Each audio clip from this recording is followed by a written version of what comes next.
লোকসভা নির্বাচনকে সামনে রেখে জলঙ্গির জোরতলায় ভোট প্রচারে এলেন মুর্শিদাবাদ লোকসভা কেন্দ্রের সিপিআইএম প্রার্থী মোহাম্মদ সেলিম। এদিন মোহাম্মদ সেলিম জোরতলা কংগ্রেস কার্যালয়ে উপস্থিত হয়ে কংগ্রেস নেতৃবৃন্দের সঙ্গে সৌজন্য সাক্ষাৎ করলেন। পাশাপাশি সিপিআইএম ও কংগ্রেস নেতৃবৃন্দের সঙ্গে সাংগঠনিক আলোচনা করলেন। জোরতলা কংগ্রেস কার্যালয় থেকে জোরতলা স্টেট ব্যাংক পর্যন্ত পদযাত্রা অনুষ্ঠিত হয়।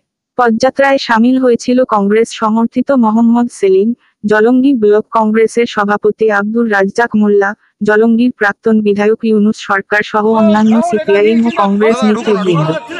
এছাড়াও সিপিআইএম ও কংগ্রেসের কর্মী সমর্থক হাত মিলিয়ে জনসংযোগ করেন মোহাম্মদ সেলিম।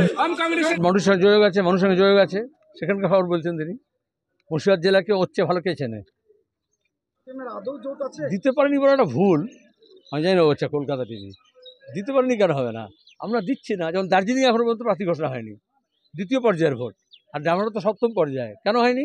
কারণ দেখবেন নতুনত্ব, বাম এবং কংগ্রেস মিলে আমরা 42টা আসনেই এমনভাবে লড়ছি যেটা আগে কেউ কল্পনা করতে পারেনি। সুতরাং দার্জিলিং জেলায় যখন কালকে দেখবে প্রার্থী ঘোষণা হয়ে গেছে, এআইসিসি ঘোষণা করবে, তখন তুমি জানতে পারবে যে দিতে পারিনি তার নয়। আমরা চাইছি যাতে নিচু তলার মানুষ বাম এবং কংগ্রেসের বাদ দিয়েও আরও অনেকেই আছে যারা বিজেপি এবং তৃণমূলের দ্বারা অতিষ্ঠিত, এই অতিষ্ঠ মানুষগুলো যাতে একসঙ্গে হয় সেই চেষ্টাই করছি। আর যেমন হবে, যেহেতু নওশাদ সিদ্দিকী আগাম ঘোষণা করে দিয়েছিল যে সে অভিষেক ব্যানার্জির বিরুদ্ধে দাঁড়াতে চায়, কোনো আলাপ আলোচনা তখনও হয়নি, তখন আমাদের বাম এবং কংগ্রেসের মধ্যেও কোনো সমঝোতা হয়নি। তখন অধীরবাবু এবং মোহাম্মদ সেলিম দুজনেই বলেছিলাম তথাস্তু, যদি নওশাদ সিদ্দিকী অভিষেক ব্যানার্জির বিরুদ্ধে দাঁড়ায় তাহলে আমাদের সমঝোতা হোক না হোক, ডায়মন্ড হারবারে আমরা কংগ্রেস এবং বামফ্রন্ট এক বাক্যে আমরা অভিষেককে হারানোর জন্য নওশাদ সিদ্দিকীকে সাহায্য করব। এবার নওশাদ সিদ্দিকী সিদ্ধান্ত নিতে হবে সে লড়বে কি লড়বে না।